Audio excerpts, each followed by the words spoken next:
just stay, and then I check, because we have an hour on the computer for this. So when we finish, I check to see if the email was sent to our wrong direction, and we do it again, and we get Right.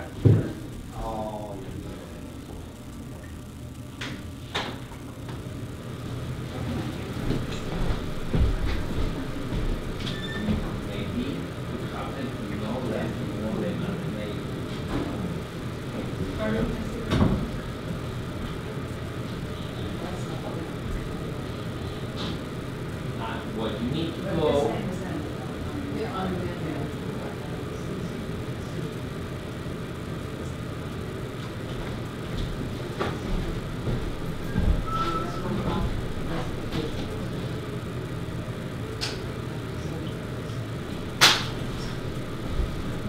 So, if you got maybe in a computer, you have to log in through a Google account. So you need to have a Google account. If you don't have a Google account, it will ask you to open. If you have Gmail, it's no problem, because it will, you just need to use the Gmail account. I send you the invitation. So if you have several Gmail accounts, you will have to use. Oh, okay.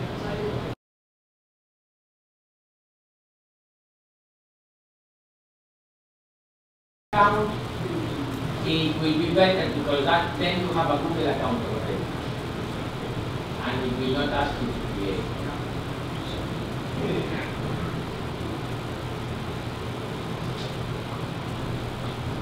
Okay, so shall we start? Yes. Because if someone else comes, I mean, they are late. I'm going to steal it. Oh.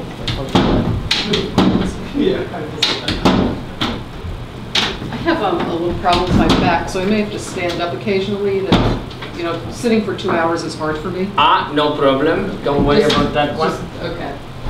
That's why I'm sitting on the chair in the back. I really want it. ¿Cómo la guitarra ya en cuanto a eso? Ah, No, que la proyecto antes. Ya está. Calla, creí que estaba el proyector We're going to our apagado y regular estaba... chairs. Well, yeah, I have to stand up. No he hecho nada, ¿no? So No. we need to sit down. No, no he hecho nada. No me lo encienda. No. Ah, vale. Todavía no me lo These chairs have been brought. Yeah, me too. We learned. Are you enjoying your time here? I am. Yeah. Thank you very much. When did you arrive? Last Friday. Just last Friday. Yeah, take your cushions for your feet.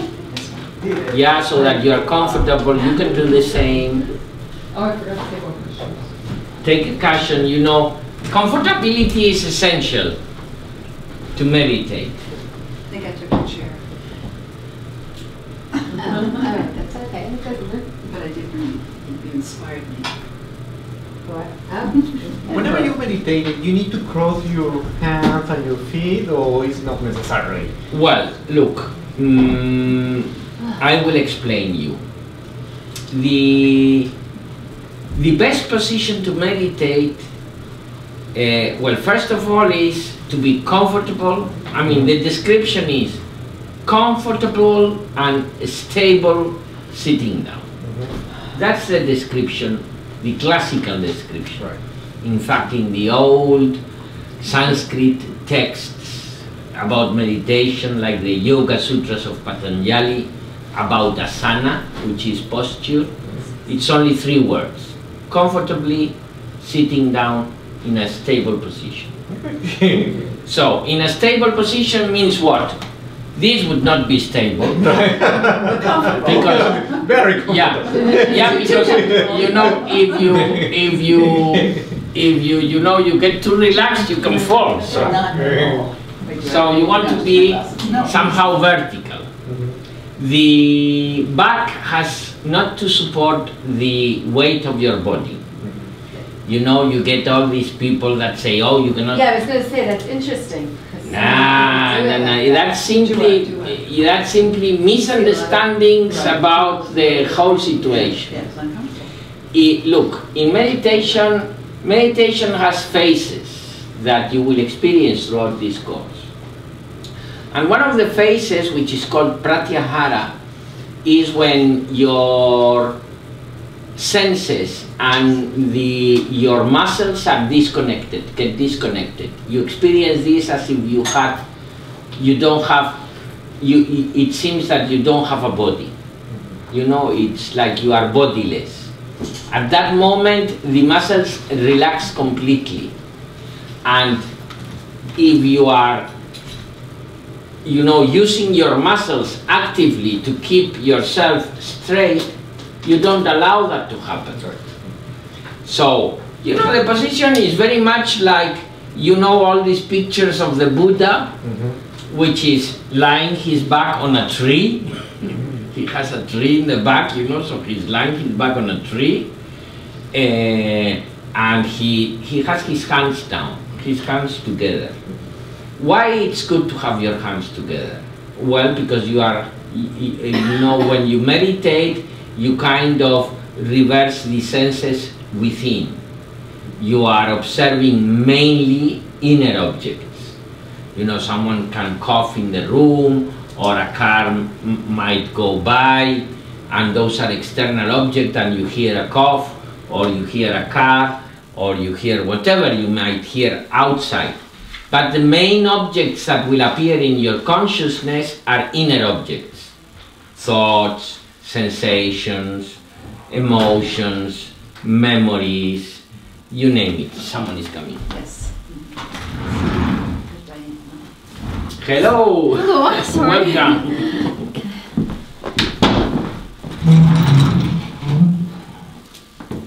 So, you know, most of the objects are internal, so you want to be kind of gathered together. It's very simple to notice it yourself, and we can do the exercise now. So now you know, put your hands like this, which is the typical thing that you will see people doing yoga and doing like this, okay? So put your hands like this, or like this, it doesn't matter. Like this. Now close your eyes and perceive the sensations that your body is producing.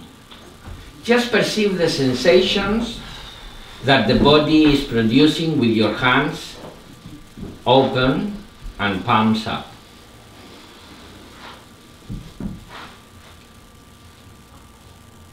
Now join your hands. Join your hands, put them together like this. You can look at me. And perceive the sensations that the body produces with your hands joined.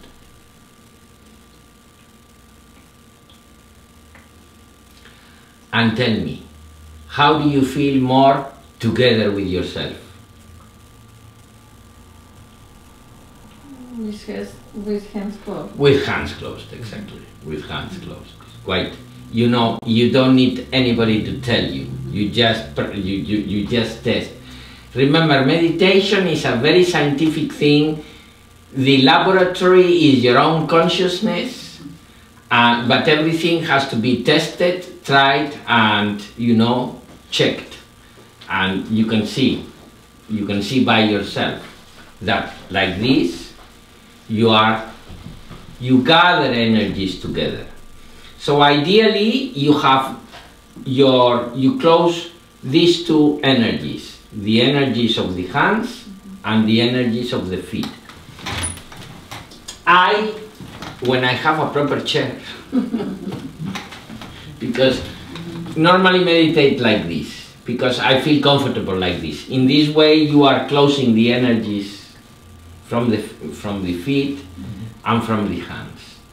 If you are sitting on a chair, what I do is I do like this. You know, I join my feet like this.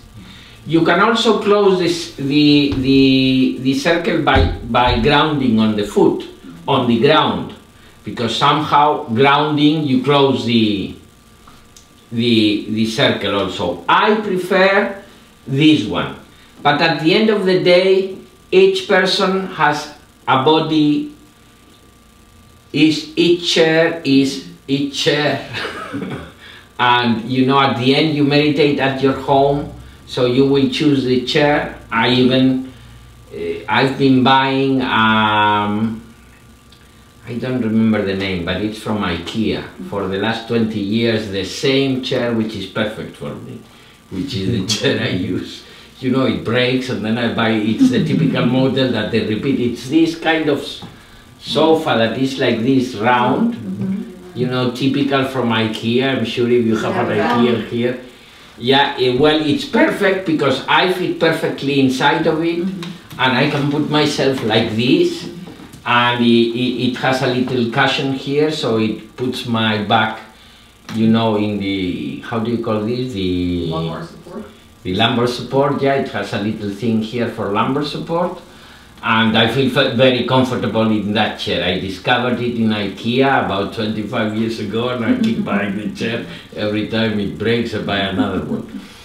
So everybody has a, you know, I am small, so for a big person that chair would not be good. So, you know, you find your place. You find your place, and the way that sitting down for you is comfortable, stable, without, you know, so that you can get completely relaxed. You don't want to be, you know, exercising your muscles to keep yourself in a determined position.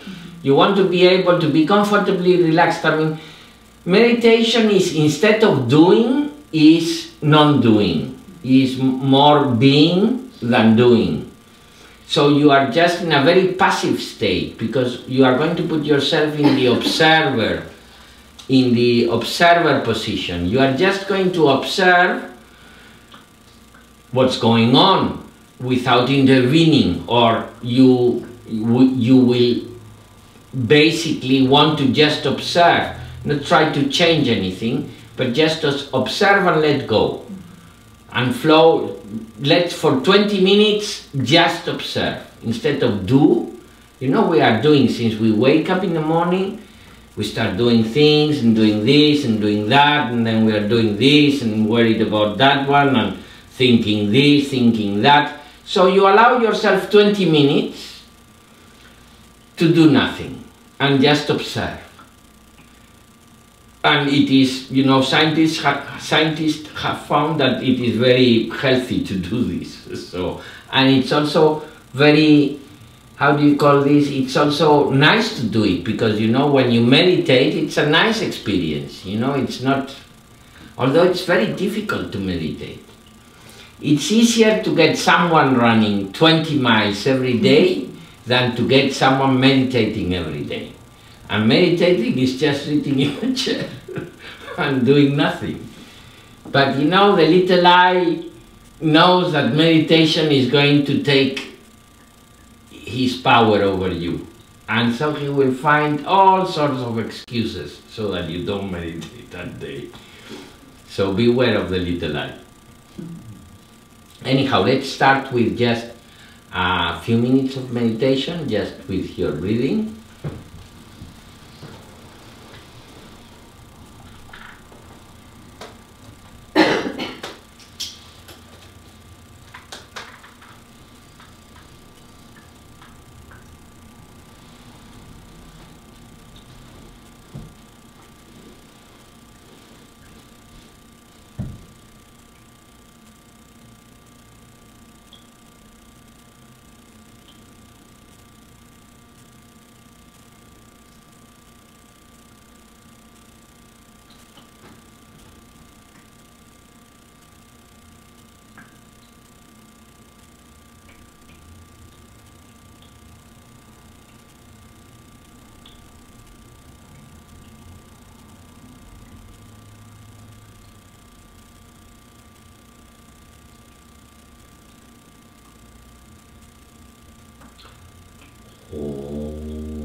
Bhurpua Soha Tatsavituru Varenayam Bhargo Devasya Dhimahi Dhiyo Yonaha Prachodaya. Om Shanti, Shanti, Shanti.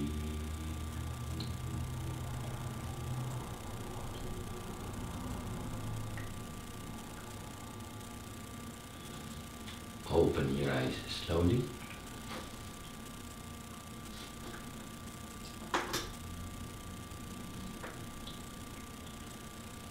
Namaste. So today we are going to learn a new practice. Throughout the course I will be teaching different techniques. This practice that you are going to learn today, you are going to practice it from here to Tuesday. And on Tuesday I will check it out, how it has gone. It will take you 20 minutes every day, between 20, 25, 30 minutes every day. You just need to find those 20, 25 minutes every day. And this, you know, of the three group of practices that I talked about last Tuesday, it's one, a concentration technique. You know, it uses an object of concentration. It's a meditation with mantra. Now, mantra meditation, typically people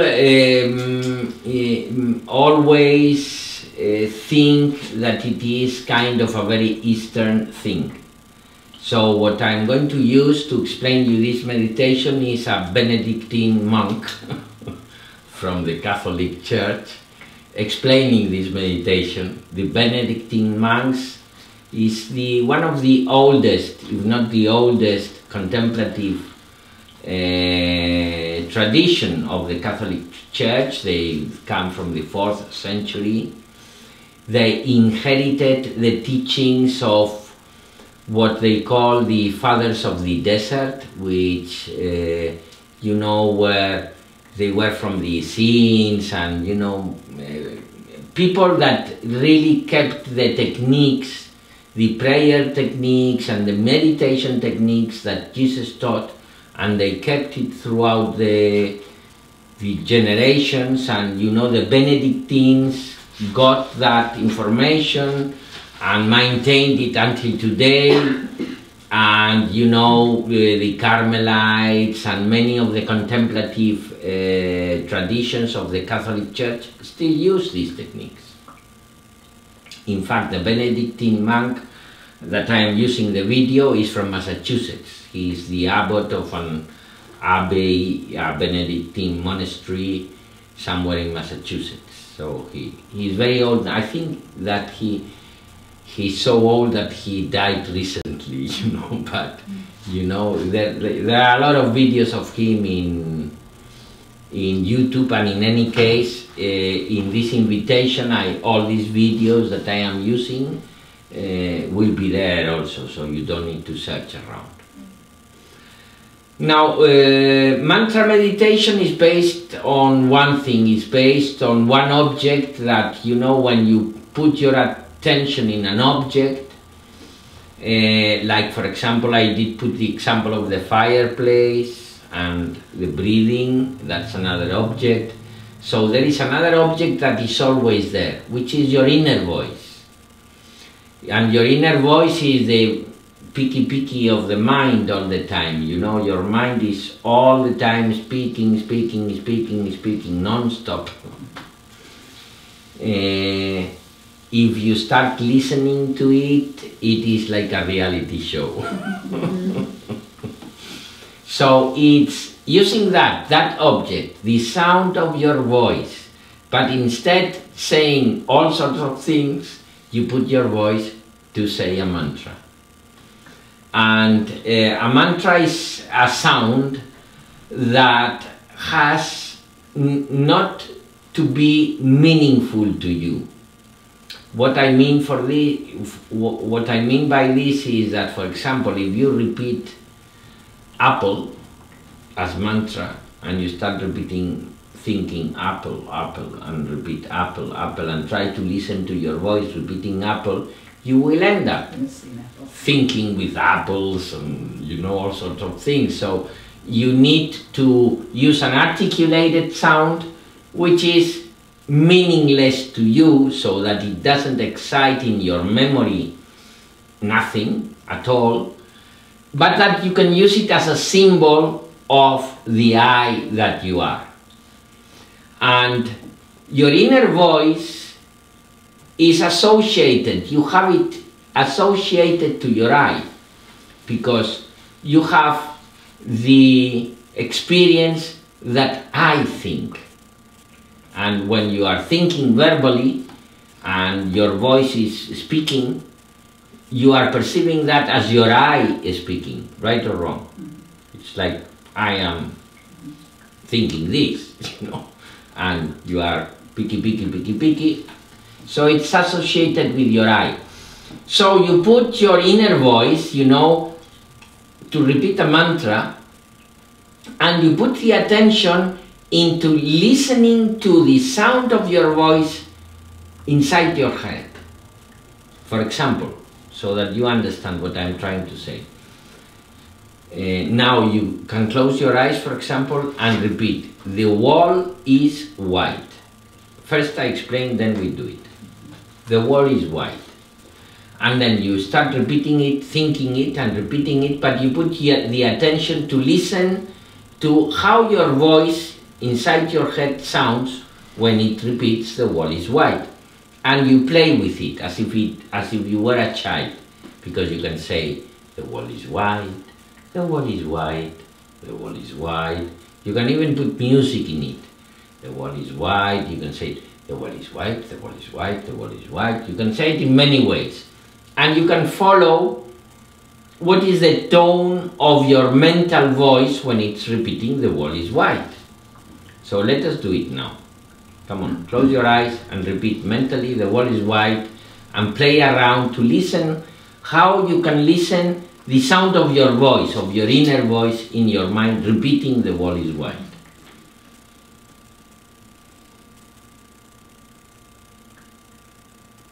And play around like a child, try to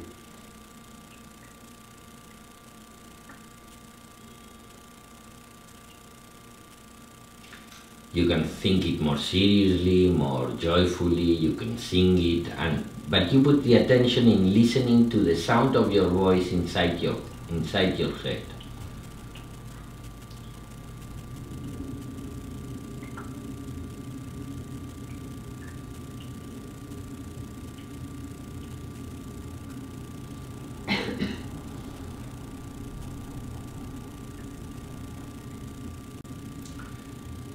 So open your eyes now. Have you realized that you can kind of listen the tone of voice that you are using, and you can play around with it? Well, with the mantra you are going to do the same. You're going to just use an articulated sound that will mean nothing to you, because it will not be in English or in Spanish, or in fact it will be in Sanskrit, so it will mean nothing to you, and the meaning is not important. The important thing is that you can listen the tone of your voice repeating the mantra, right? So that's the essence of the technique, and now I'm going to put this video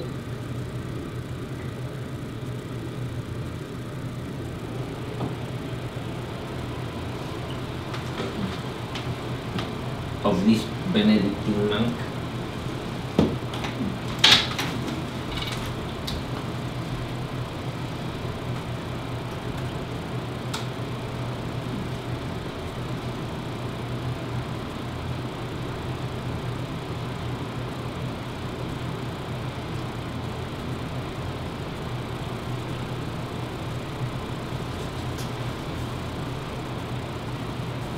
Okay.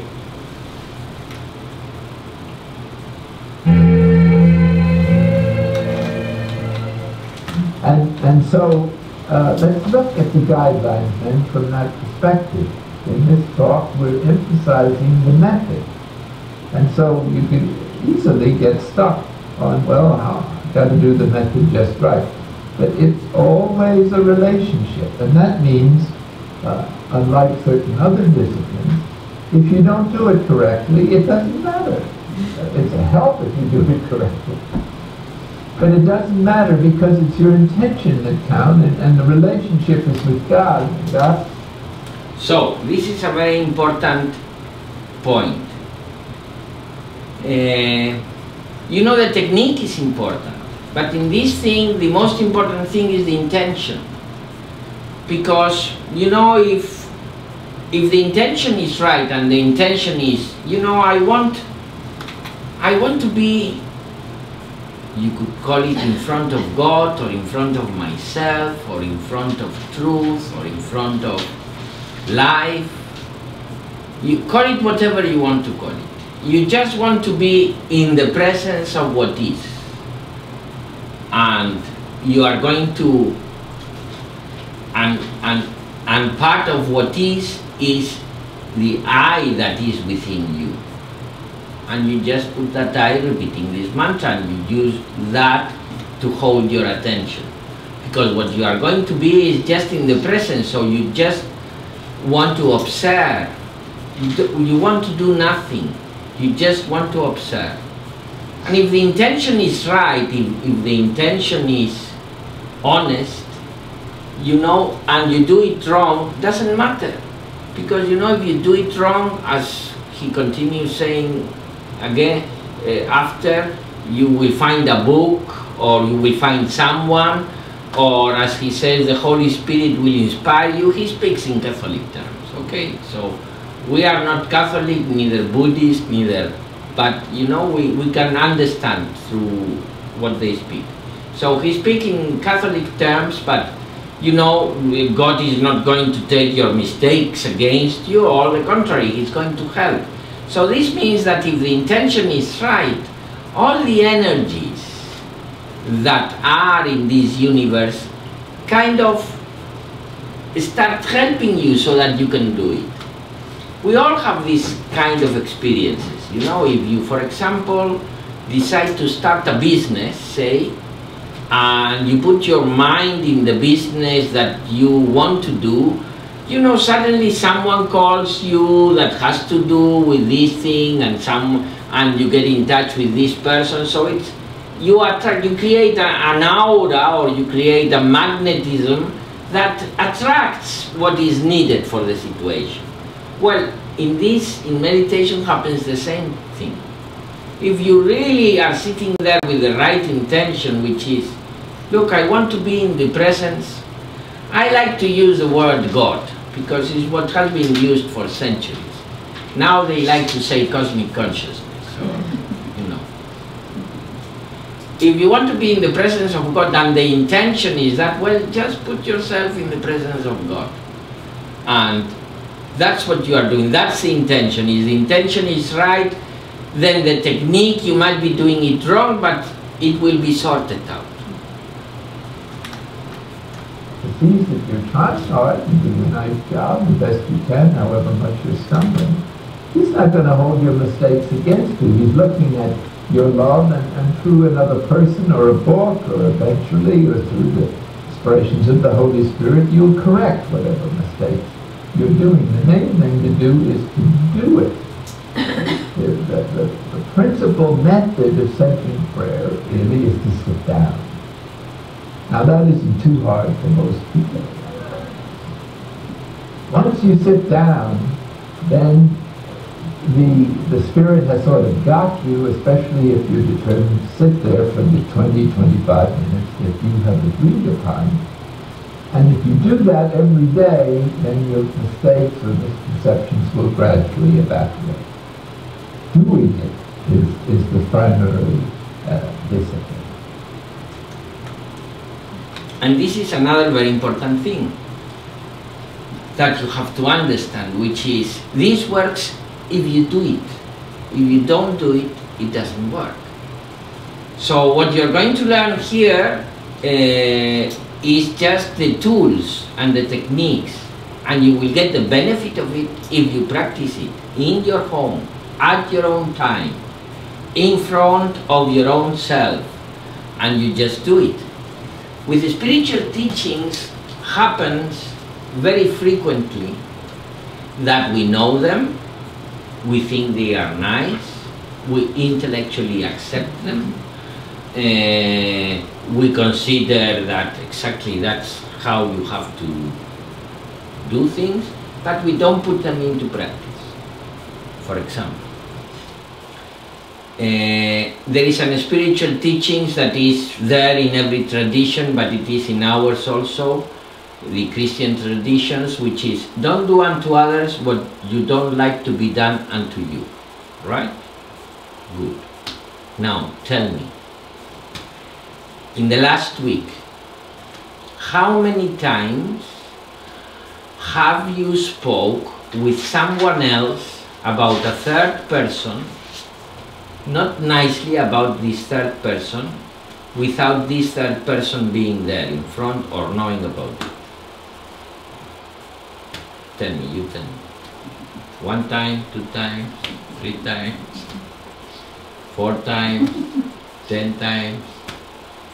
So, we know it, we understand it, we agree with it, but do we practice it? If you practice a spiritual teaching to its fullest, and you just take that teaching, don't do unto others what you don't like to be done unto you.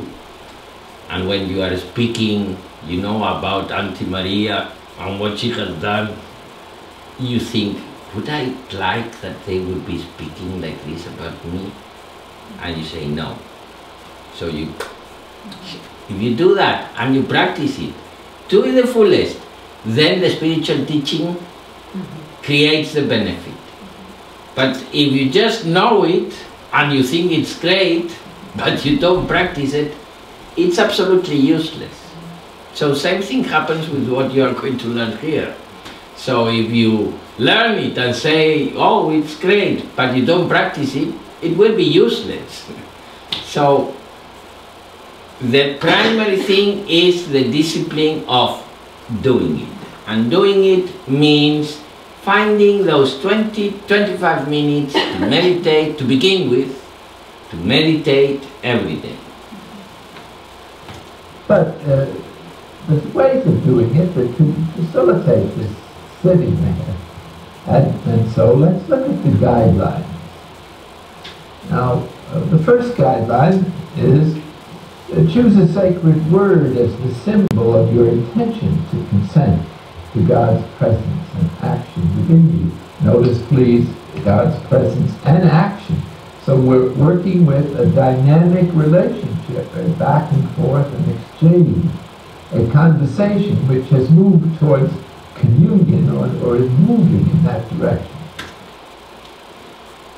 Now, choose a sacred word, that's the mantra, as a symbol. And this is how a Catholic monk would explain it. A Buddhist monk would explain it differently, but would mean the same. As a symbol of being in the presence of God, which means that what it means being in the presence, imagine that you are in the presence, I don't know, of someone you admire a lot, or, a singer, or in the presence of President Trump, and you are just looking at the situation.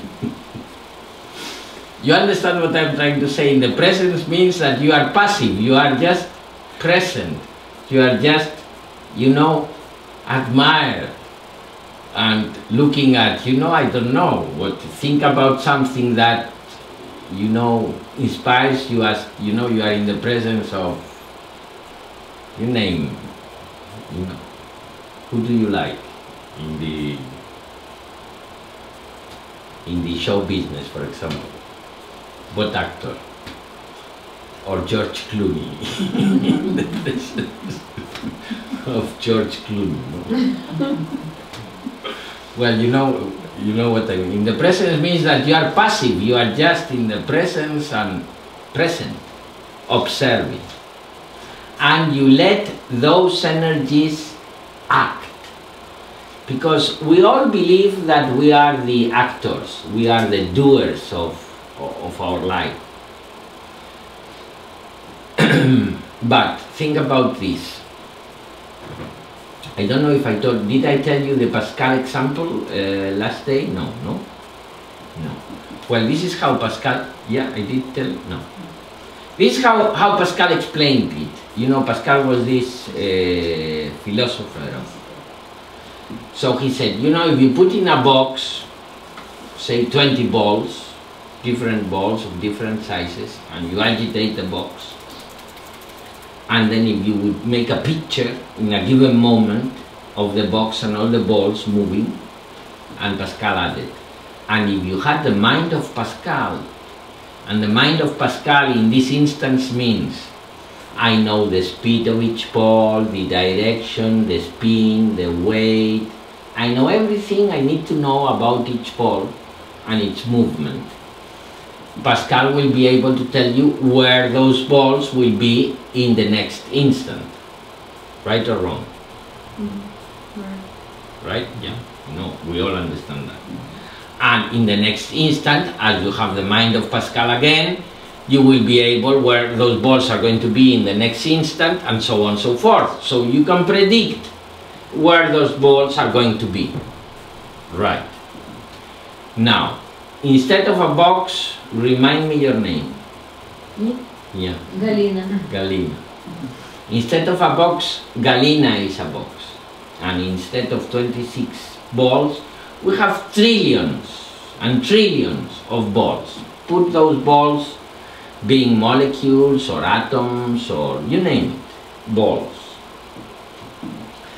And the mind of Pascal is not good enough for this example, but if you had the mind of God and you knew exactly of each molecule, of each atom, of each electron, of each ball that is there working, and all the chemical and physical interdependencies with everything around it, and you had all the information, and I made a picture of all those balls, I would be able to say where Galina's balls would be in the next instant, right or wrong?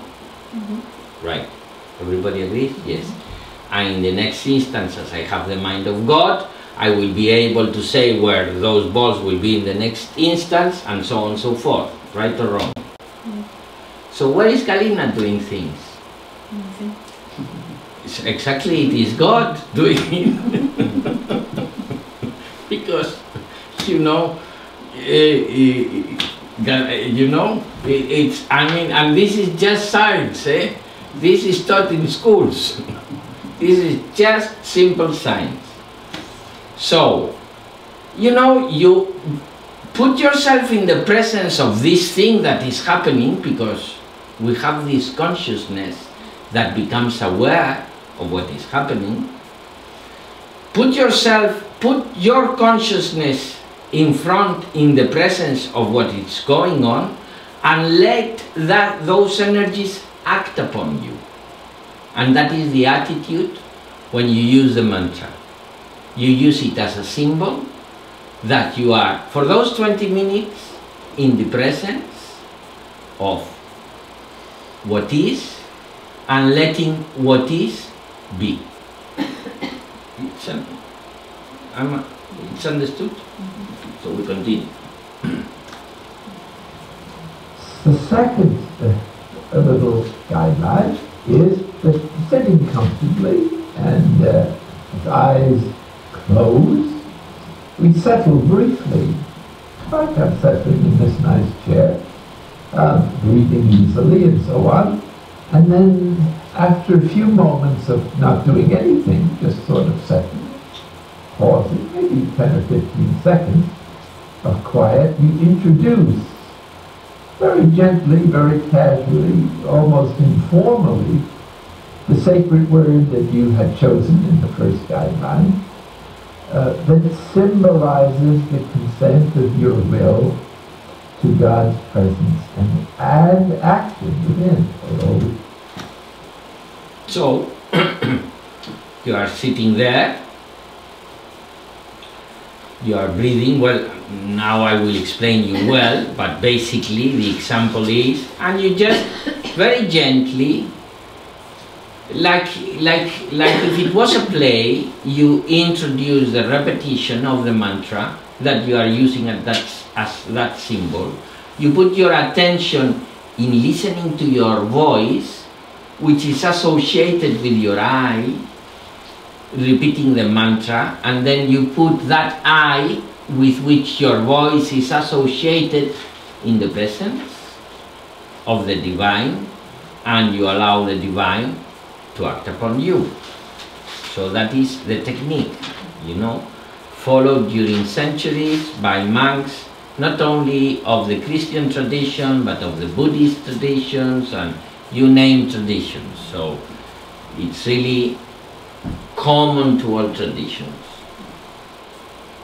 Go together. God is not a statue. He's not a static force within us. It's a loving relationship in faith. And hence God's Spirit can do all kinds of things and suggest all kinds of things. And He does.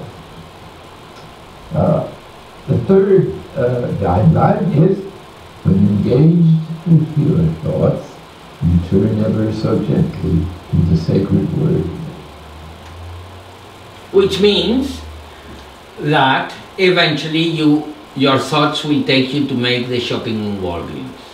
And when you realize that, you don't get annoyed. You know, it could be the shopping in Walgreens, or you could be, you know, doing, you can have all sorts of dreadful thoughts. I mean, we all think all sorts of things. You know, I always say to people, because it's very easy to read thoughts, you know, the body tells you much more than what people say. But I always say, if I had a machine that I would push a button and get what people are thinking at a given moment, I would put everybody in a room in no time. Because that's the way thoughts work. So, we have all sorts of thoughts, but you just let them go.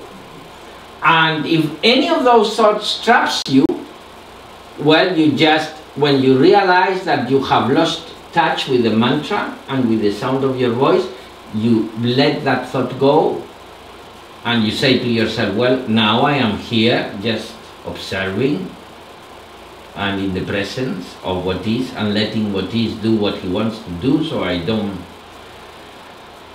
you know, I surrender myself to what is somehow, and you just let the thought go, and you return ever so gently to introduce the repetition of the mantra again.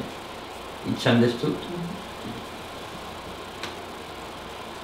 Well, this is just to say, or acknowledge the fact that there are going to be various thoughts, feelings, sense perceptions, noise in the room, people coughing, memories, imaginations, visualizations, sort of dreaming. All of this psychological material, you might say, is going to be flowing down the stream of consciousness as you sit there.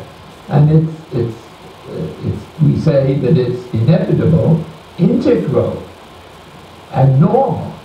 So this is a terribly important point to get through our heads if we've been trained in the doctrine of distractions, that distractions somehow are harmful or interfere with your prayer. Now, if you're doing discursive meditation and you're supposed to be thinking about something particular, then other thoughts are distractions, do interrupt your reflection in your prayer. But the centering prayer moves beyond that level of awareness. And it's designed to disregard the ordinary thoughts or activities of our psychological day-to-day awareness. So you're not on the level that you're usually on in discursive meditation. And hence, you just disregard this thought, or these thoughts, which are more like noise in the street, or background music at the supermarket that you put up with but pay no attention.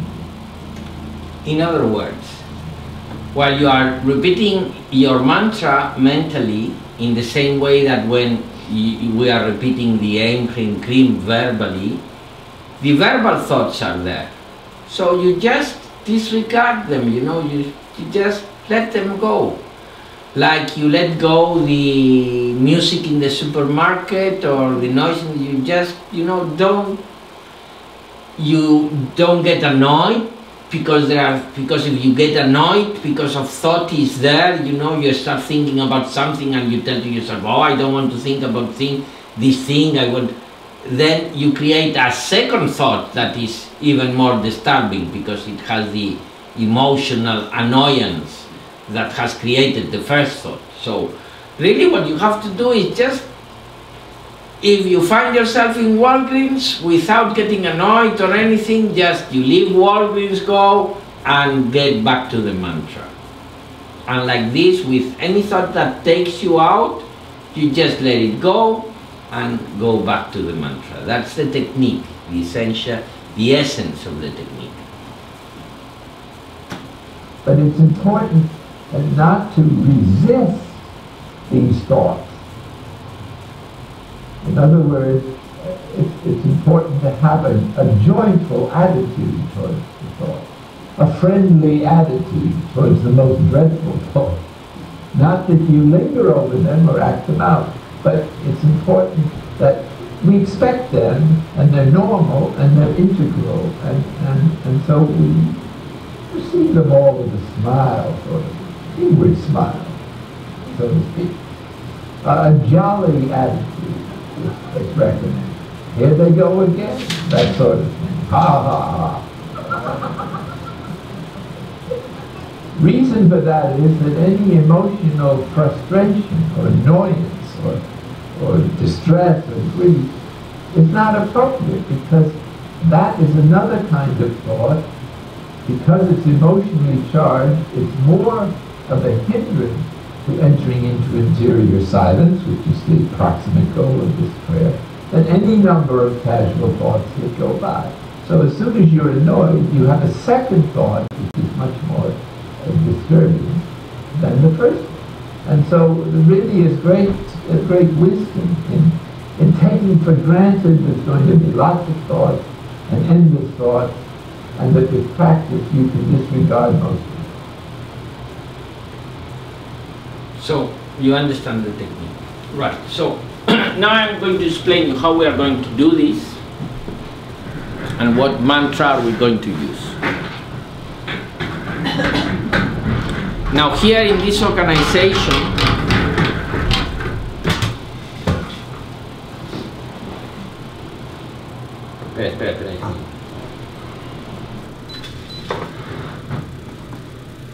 we teach the personal mantra. So in reality, every person has a sound that is more convenient to that person. It's a science, it's the science of mantra, it's a very antique science. We are going to use today a preparatory mantra that, as its own word says, it's just to learn how to use a mantra. If you start meditating and you want to continue meditating, then the right thing to do is get your personal mantra. And here in the area you have teachers that will be able to teach you your personal mantra, which is derived according to your personal needs. Throughout the course I will explain you a little bit what is all the theory of mantras, but just to give you a very quick example, the Hindu cosmology of the Vedantic texts, which are very ancient texts, is very similar to what how physics describe the world, the manifestation today. So, you know Carl Sagan? Any of you know Carl Sagan? Well, Carl Sagan in Cosmos, in one of the chapters of Cosmos, the one dedicated to civilizations, if you look at the chapter, he wonders how did the Hindus, you know, got these figures, from where they got these figures, because the Hindu calendar today, you know, the calendar the Hindus use when they celebrate their new year, Diwali, that, you know, if you have Hindu communities, you know, it's celebrated and they do all these color things. And, well, the Indian New Year, according to the Hindu calendar, we are in year 14.3 since the start of this cycle of the universe. According to physics, the time from the Big Bang to today is 13.7 years plus minus 5%. So they are in the range of the error of our measurements. And you know, and Carl Sagan says, where did they get this figure out? I mean, was it by chance? And he says, was it by chance? Kind of thinking, it is impossible. I mean, they must have taken from someplace. Well, they have this concept that everything started with a vibration. The first vibration was Om. And, you know, from this first vibration, this is another thing that is very similar to the actual theories of the Big Bang that I don't know if you know. The theory most accepted of the beginning of the universe, which is the Big Bang, I mean in scientific terms, is the inflationist theory that it's called, which means the Big Bang is based on the following concept. All space and all time and all energy and all matter that compose this universe were, you know, in a one Planck is 10 to the minus 23 centimeters, which is smaller in the direction of small than big is this universe. So, you know, it's as small as you cannot. It's 23 zeros. It's 0.0023 zeros point of that size, and then it created this Big Bang, and space and time expanded. So there is no time before, because time was concentrated in the point. And there was not space as if there was an empty space, because the space is a thing. And all space was in that point. That is how it is described. I studied physics, so I'm, you know, telling you in lay terms what is described in mathematical terms. So this expanded, and what if it, as the universe is uniform, if nothing had happened, well, this universe would be, say, atoms of hydrogen in equilibrium, you know, because, you know, it would have expanded uniformly, and the first thing that was created was atoms of hydrogen. Well, the first thing was light and energy, but then the first atoms was hydrogen, and then it would be all hydrogen uniformly distributed and in equilibrium, because everything tends to equilibrium. So we would have not had stars, and if we didn't have stars, we didn't have planets, and if we don't have planets, we don't have people, etc., etc. So there had to be a vibration, and the inflationist theory says that the space-time vibrated a millisecond just after the Big Bang, was a vibration of space-time that generated these gravitational waves that made that some hydrogen atoms got more close to each other than others, and then by the law of gravity started to clamp into stars, and all these irregularities that the universe had, which are the stars and the planets, those are the creases of the universe. Is through those creases that we exist. And the last Nobel Prize of last year in physics was given to these people that photographed these gravitational waves.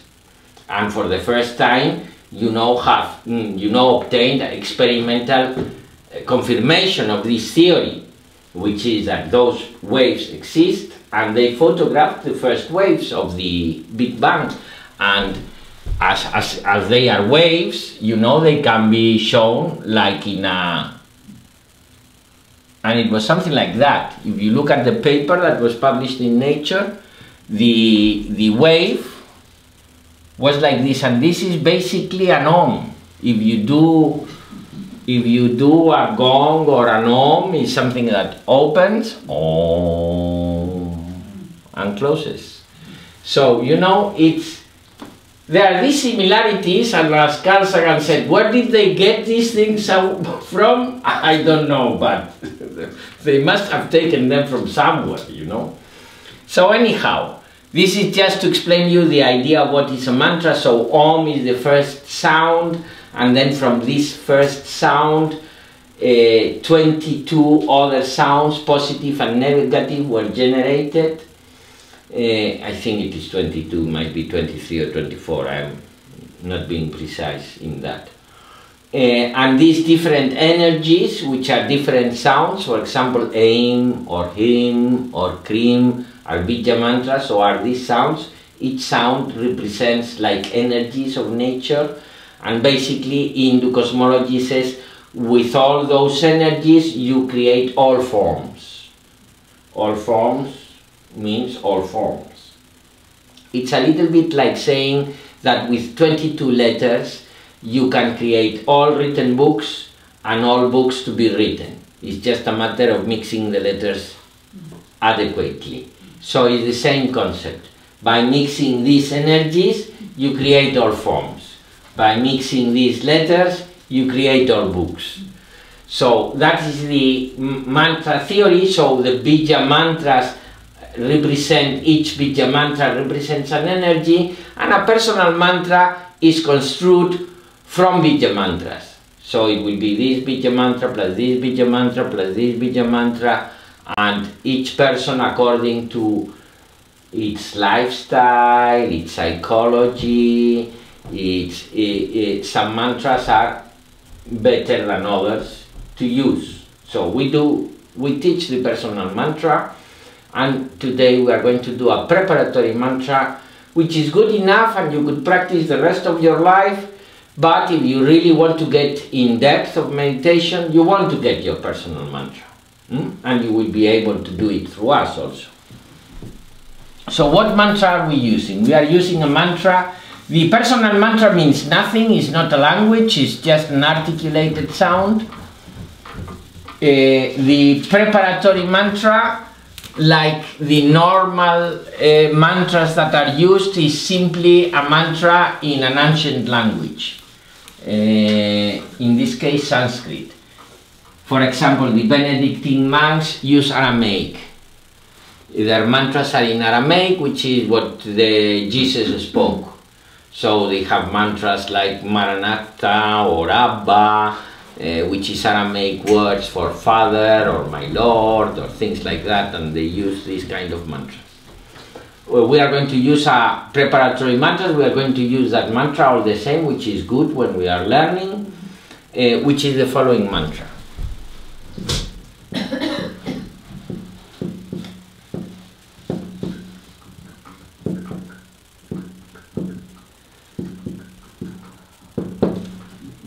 In one word, Guru Rajananda.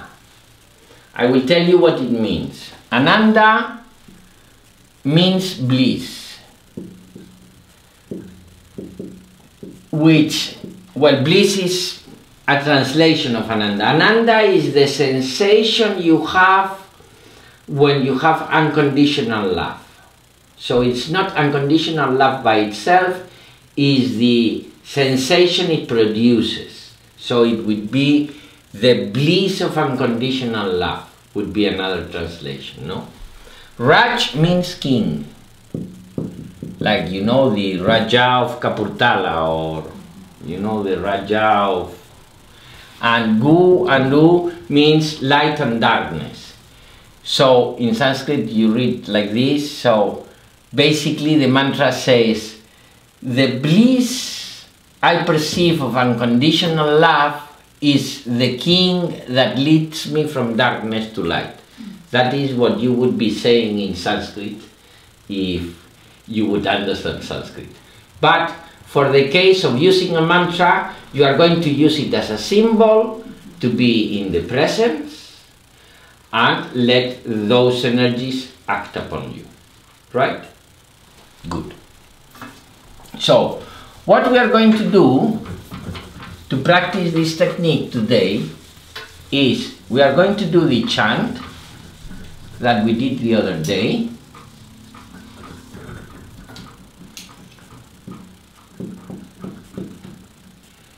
Aim, Hrim, Krim,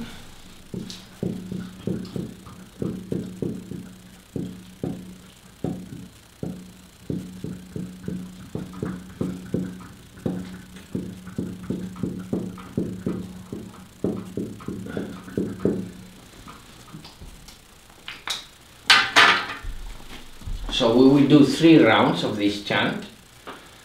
Aim, Krim, Krim, you remember, 1 breath. We take Aim, Krim, Krim, Chamundaye, Bicheche. Aim, Krim, Krim, Chamundaye, Bicheche. While we do this chant, what we are doing, this is also Bija mantras, it also has no meaning. As if it was a language, it is not a language, although people give meanings to these things, you know, like Om, you know, if you get, for example, Om Bhur-Bhuva Swaha, which is the mantra I do to end the meditation, which is the Gayatri mantra. If you look for a translation, they will translate Om like God, probably. But Om is not the word God. The word God in Sanskrit is Brahman. So Om is an energy and a sound, and people use it as if it was a word, but it in reality, in original, it is not a word, it is a sound. It's the sound Om, which is very similar to a gong or one of these. That's why they use all these. Or a bell. A bell is similar to a gong. A bell is opens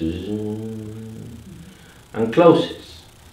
It's the same concept, is the same sound. So these are sounds, and each of these sounds is associated in Hindu cosmology to energies of nature, and energies of nature are described poetically through gods and goddesses. So for example, Krim is the goddess Kali, and Hrim is the goddess Durga, and so this Bija mantra is the sound of the feminine vibrations in reality of this universe. So it's, according to Hindu cosmology, after the Om, what you could listen in this. So if you would be watching the Big Bang, the first thing you would listen was the Om, which would be the moment the Big Bang produced, and then once the universe expanded, the next sound was Aim Rim Krim Chamundaye Bicheche, which is the feminine side, which is just the next, you know, which is when it becomes Shakti, it becomes form, it becomes something, you know, it's born. And so that would be, you know, according to Hindu cosmology, you know, that would be the sound of the universe just after it expanded, you know, and it's called the Mahakali mantra, and it represents Goddess Kali, or the energy, the feminine energy. You know, Goddess Kali is dancing on top of Shiva, which represents the masculine energy, and you know, is when the feminine takes the power over the masculine, which is Shiva, is represented by Kali. I don't know if you have seen pictures of Kali. Have you seen pictures of Kali? You know, this is the typical Hindu goddess that you have to understand the symbolism. But this is this woman that is, you know, with her tongue like this. Well, this singer used to kind of imitate her, this young one that was from Walt Disney and then became a naughty girl. Miley Cyrus. Yeah, Miley Cyrus, yeah. This thing, yeah, right. So she has the tongue like this, no? And she has, you know, a garland of heads of men, you know, cut, you know, all bleeding, you know. She has a garland of heads of men and a bleeding sword and the head of another man in this hand. So she has four, and in this hand she has a lotus flower, and in this hand she is kind of blessing. So she has the destruction and the construction, and is singing, I mean, is dancing over Shiva. It's a beautiful. You know, you have to, Hindus are the way they are, you know, but it's a very poetical to what they try to express, you know. There is a beautiful literature about Shiva, and you know, Kali for Shiva is the one that makes Shiva discover whom he is, no? Because Durga is his mother, Sarasvati is his lover, so his mother gives him, you know, all the care, and Sarasvati, his lover, gives him all the pleasures, but Kali, that dominates him, gives him the understanding, no? And you know, it's very nice. It's a very poetical description of, which is, you know, like the epical poems, you know, that, you know, they use symbolism to describe things. Anyhow, we will be doing this mantra, which, you know, remember, you just observed yourself doing the mantra, the pranayama mantra. We breathe all at the same time.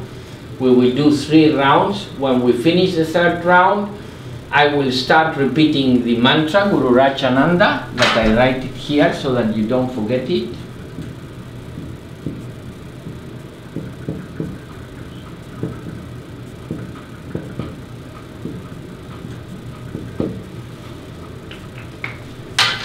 I will start repeating it in a loud voice, and little by little I will be repeating it more softly till you stop listening to me. When you stop listening to me, you just continue mentally repeating the mantra, putting the attention in listening the sound of your voice, repeating the mantra, right? Before you start, can I ask you a question? Yes, yes. Okay, because remember the other night I asked you the question, like the Om started with the Big Bang, and I said what came before the Big Bang? So you did answer it, you're saying then it was all equilibrium? Is that what you sort of said? No, well, the question what came before, from the physics points of view, you know, the time for us and for a physician is 2 different things. For us, it's kind of an implacable thing. A second is a second, and there is the past second and the following second. But in physics today, we know, and it has been proven, that time is something that, you know, stretches, and at the speed of light, no time goes by. This is something that has been tested with experiments. You know, if you put a clock in the top of a mountain, say a mountain here, what mountain? Give me a name of a mountain nearby. Bear Mountain. Which one? Bear Mountain. Mount Vernon, well, okay, whatever. Yeah. Mount Vernon. And you put a clock there, an atomic clock there, and you put another atomic clock in the beach, you know, in Long Island, say, and you wait for a year, and this is an experiment. This has been experimented many times, and it's published many times. You need to put an atomic clock. The difference between an atomic clock and a quartz clock is the following. A quartz clock, what it does is, you know, it uses the vibration of quartz, which is 15,000 hertz. So every second, the quartz vibrates 50,000 times. So if you have something counting that, you have an accuracy of 15,000 parts of a second. An atomic cesium watch, the thing is that it's millions. Instead of 50,000, I don't know exactly how many millions, but it's millions of vibrations every second. So you count, and it's a very, very precise. So you put a cesium atomic watch in the top of the mountain, and a cesium atomic watch in the beach. And after a year, you bring the watches together, and this watch has gone more quickly than this watch, that has gone more slowly. And it's the same watch, and there is a difference in the time of the two watches. And this, for example, is something that is very counterintuitive. In fact, when they did the GPS system, this is fact, this is, you know, it's written, it's related. When they did the GPS systems, you know, the scientists told the military, because it was a military system, look, you have to consider that the watch, because to calculate the position of a car, you need the watch. You need to know the timing. You need to know the time. That, you know, what you do is to triangulate. You receive, the GPS receives 3 signals, say, of 3 satellites, and then, you know, you have the formula, but you have to take in consideration the times to put the position right. It's very important in the formula, the time that you know, the signal left there and arrived here, and so that then you triangulate. And as you know the position of the satellite, you triangulate to the position of the car, and they tell you where you are exactly. So they told these military guys, you know, you have to take into consideration that the watch in the satellite is going to go much more quicker, because it's going faster. No, much more slower, sorry, because it's going faster, you know, and it's higher in altitude, gravity affects time, and, you know, you have to put that correction. And they didn't believe it. They said, oh, these scientists, you know, I mean, a watch is a watch, you know. And it should go the same in the two places. And in the first GPS system, that they didn't put that they didn't take that into consideration, every day your car, because it's cumulative, every day your car was 4 meters more there, 4 meters more there, so after 10 days, you know, your car was in Philippines. So it really, I mean, it changes drastically. So you have to take into consideration that time stretches, and so it's not that there was a time before, because all time was condensed. So there was not a time before, neither an empty space. You understand? So according, you know, a space for physics is a something. It's not, you know, empty space doesn't exist.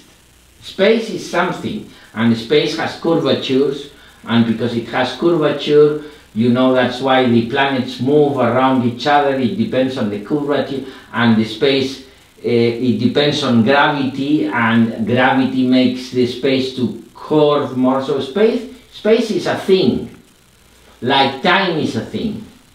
But all these two things were not there, were condensed in a one Planck point.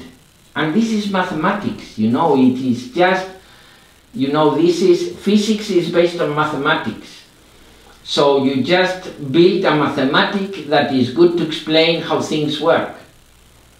And what has been proven is that these mathematics work. I mean, GPSs work, for example, so the mathematics are correct. So it's mathematics, and in the mathematics, you know, with mathematics you can do everything. You can say, well, all space and all time, now it's there, and it's going to expand, but there is no time, because all the time is here, in this point, and there is no space, that is empty and then suddenly gets filled of things. There is no space. So the space and time unfolded at the same time. And this is physics, this is science. If you go to any university here and study, go to the college and do a physics grade, they will explain you this, you know. It's counterintuitive, like many things in physics today that are counterintuitive, but we know that they work because we test them, and we make GPSs and we make radios and we make television, so we know that they work. So the mathematics are right. So any other question? This mantra that we are repeating mentally, there is a way we repeat that, or we just cannot play like to free? Like you did with the wall is white. You just very gently, like if it was a game, like when you were a child and you were playing with your mind and with your voice in your mind, or with colors, or when you imagined that you were going to this place or that place. You remember when you were in the same way, easygoing. You just use the repetition of the mantra to listen your voice, repeating the mantra, and you allow that the mantra sounds and your voice sounds in any way you want. You just use that as your object of concentration. You are just listening to your voice, and you are using the sound of your voice, repeating the mantra, as a symbol that you are doing that to be in the presence of the divine and allowing the divine to act upon you. That's it. Any other question? Good. So we start? Let me put this off.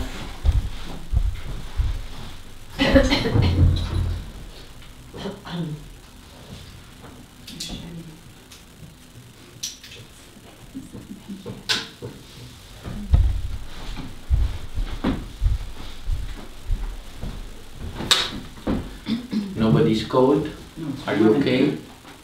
You are okay also? Yes. Yeah, sure. Nobody needs this? No.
Aim Rim Grim Chamdaya Vicheche. Aim Rim Grim Chamdaya Vicheche.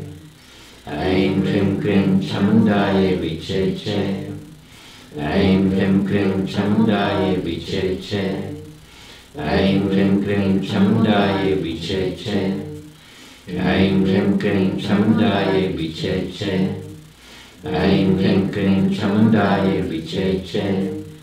Aim Rim Grim Chamdaya Vicheche. Aim Rim Grim Chamdaya Vicheche. Aim Rim Grim Chamdaya Vicheche.